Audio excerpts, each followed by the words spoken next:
Hello guys, আজকে মডার নিয়ে যাব জমিতে সেচ দেওয়ার জন্য। মডারটা বেঁধে নিলাম, তারপর আমার ছোটো ভাই সহ মডারটা ঘাড়ে করে নিয়ে যাইতেছি, যেখানে বসে সেচ দেওয়া যাবে, পানি দেওয়া যাবে। এই পুরো জমিগুলোতে পানি দিতে হবে। মডারটা ফাইনালি নিয়ে আসলাম, আসার পর এখন এখানে টিউব বেঁধে দিতে হবে যেন হাওয়া না করে।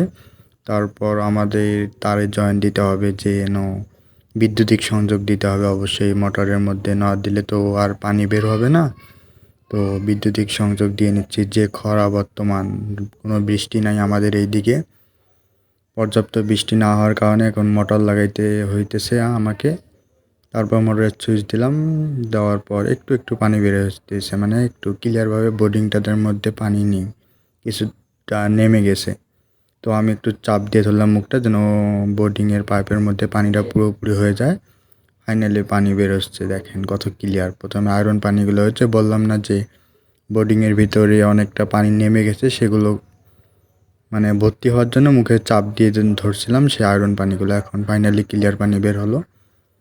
পুরো পিছনের যে দেখা যাইতেছে পুরো জমিগুলোতে পানি দিতে হবে, তার কারণ বর্তমান যে অবস্থা, বৃষ্টি হবে বলে মনে হয় না।